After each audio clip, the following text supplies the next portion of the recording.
Himachal Pradesh police constable 2021-22 के लिए free of cost classes चल रही हैं ये HP स्टडीज़ की तरफ से। तो आप इनको अच्छे से देखो, फॉलो करो। आप ये देखो कैसे कैसे क्वेश्चंस आते हैं एग्ज़ाम्स में और कैसे कैसे इनको सोल्व किया जाता है। बाकी रीजनिंग का, मैथमेटिक्स का कोर्स चाहिए हो, video course and so on, तो आप वो व्हाट्सएप हमें कर सकते हैं। टेस्ट सीरीज़ भी अवेलेबल है, खुद को चेक करने का अच्छा मौका है आपके पास कि जो भी आपने पढ़ा है उसमें से आपको कितना आ रहा है और कितना नहीं। 9816401767। तो 16 क्वेश्चंस डिस्कस करेंगे हम हिंदी के। पहला क्वेश्चन है, दिए गए शब्दों में अशुद्ध बर्तनी वाला शब्द है। यह क्वेश्चन जरूर बनता है, ये टॉपिक महत्वपूर्ण है।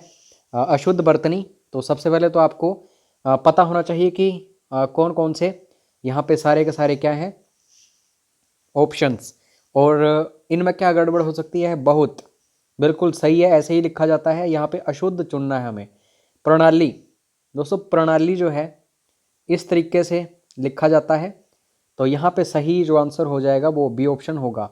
छोटी ई नहीं बल्कि बड़ी ई आती है प्रणाली में, बल्कि बिल्कुल ऐसे ही लिखा जाता है, सेम टू सेम। उपयोग भी ऐसे ही लिखा जाता है, तो यहाँ पे बी ऑप्शन सही है। पेंसिल शब्द, इसका जेंडर या फिर हमें क्या देखना है, लिंग देखना है।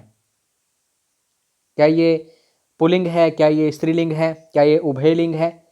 तो सही आंसर जो होगा, पेंसिल क्या होती है, स्त्रीलिंग।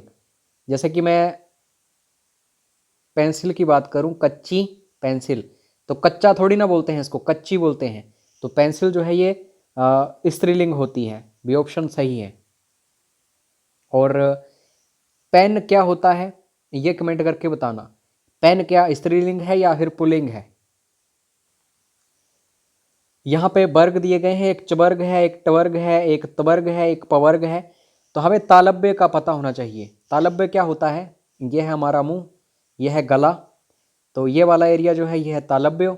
और ये वाला एरिया जो होता है यहाँ पे उखड़ी उखड़ी सी यहाँ पे स्किन होती है, तो ये होता है मूर्धन्य या फिर मूर्धा।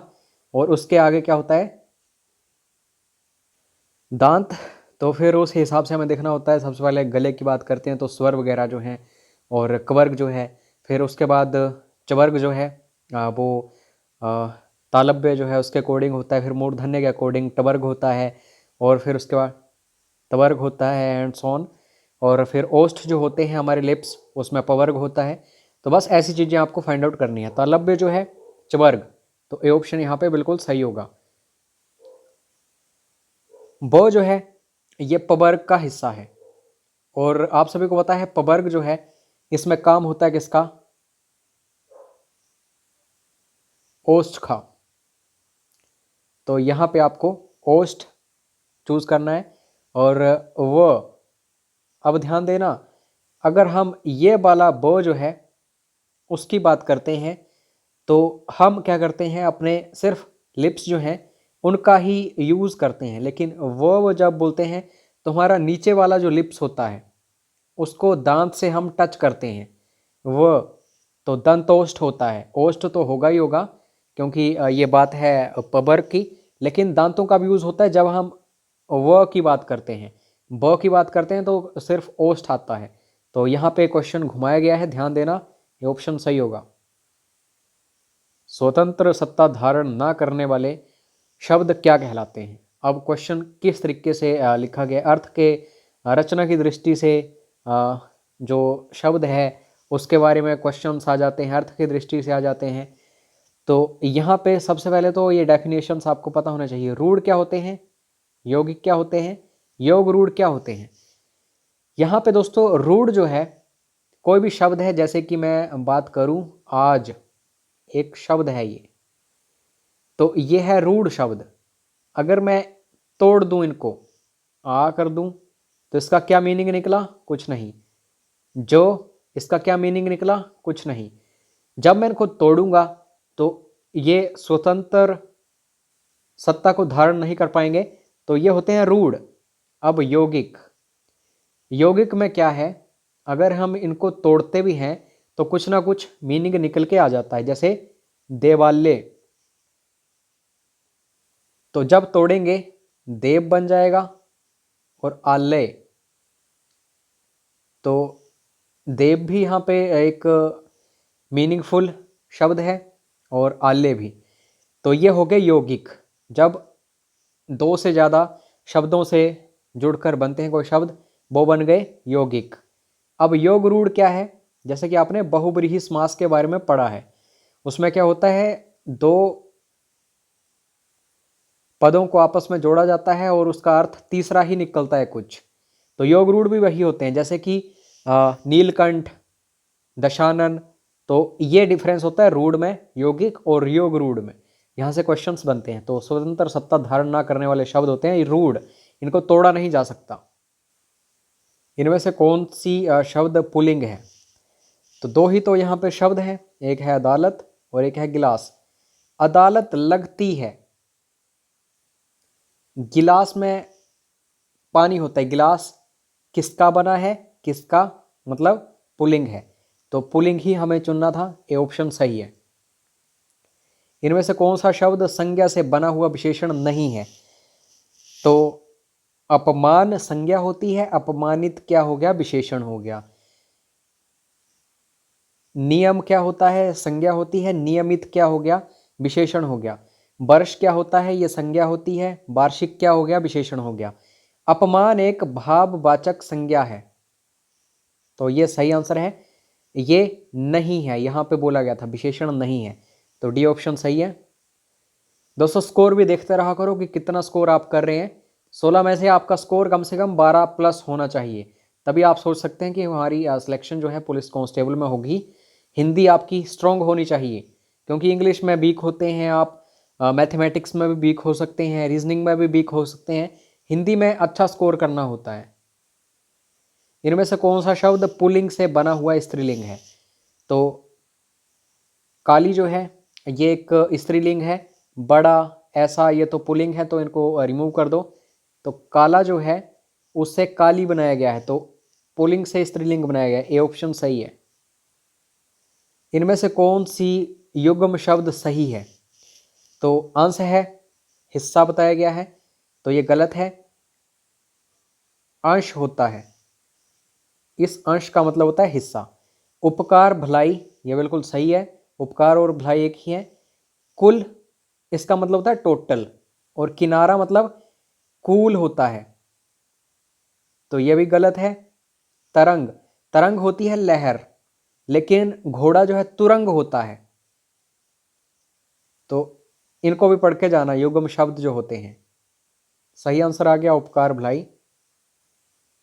भाषा निर्माण की इकाइयों का सही अनुक्रम क्या है? सबसे पहले अगर कोई बच्चा है, छोटा सा बच्चा है, तो क्या करेगा? वो मुंह से ध्वनि निकालेगा, फिर उसके बाद कुछ ना कुछ शब्द बोलेगा, मम्मी, पापा।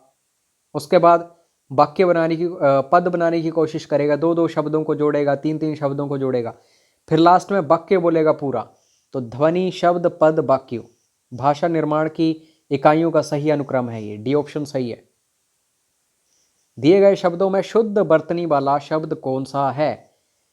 तो ध्यान देना, अब अगर आपको कभी भी सो जो है उससे संबंधित तीनों मिल जाए, शो भी, सो भी और सो भी, शो षटकोण भी, तो यही क्रम है, इसी में आपको हमेशा लिखना होता है। सबसे पहले श आता है, तो ये जो यहाँ पे है सुसुप्ति, ये आएगा।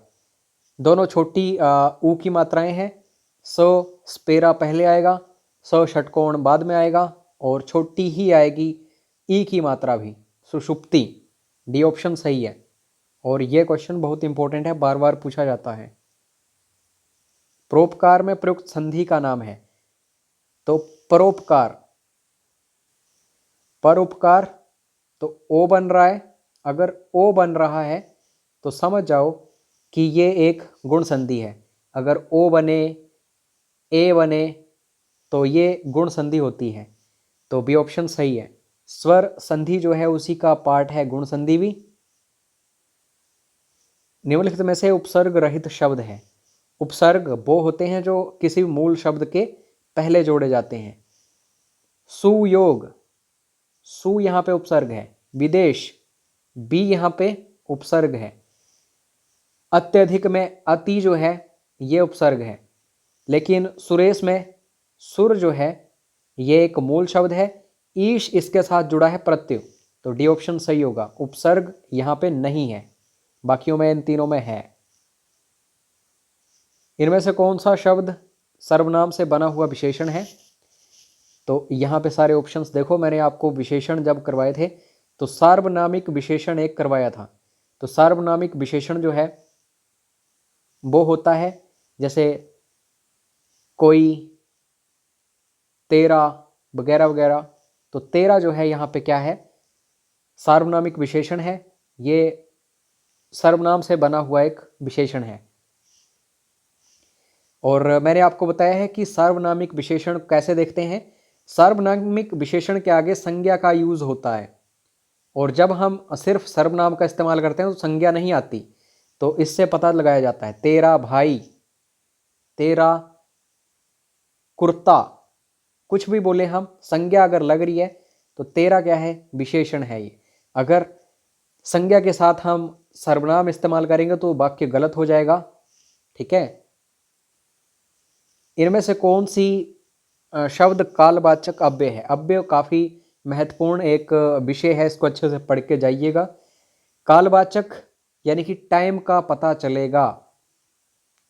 वह कहाँ गया, जाएगा। कहाँ मतलब यहाँ पे कहीं स्थान की बात हो रही है। सोहन उधर गया, यह भी स्थान की। वह पेड़ के नीचे है, यह भी यहाँ पे नहीं है। लेकिन अब से ऐसी बात नहीं होगी। अब मतलब टाइम, नाउ। तो ये क्या है, कालवाचक अव्यय है। ठीक है, तो ए ऑप्शन सही होगा। ये लास्ट क्वेश्चन है, आप सभी के लिए है। कमेंट बॉक्स में बताना है, जिसका भी सबसे पहले आंसर आएगा उसको स्टडी मटेरियल वगैरह मिलेगा। कौन सा शब्द परिमाण बोधक विशेषण है? परिमाण मतलब नापतोल। तो अब सारे ऑप्शंस को ध्यान से देखना, फिर आंसर करना। सही आंसर इसका क्या है? बाकी कोर्सेज की जानकारी चाहिए हो तो एक बार व्हाट्सएप जरूर कर लीजिएगा। मिलते हैं नेक्स्ट वीडियो में। जय हिंद, जय हिमाचल।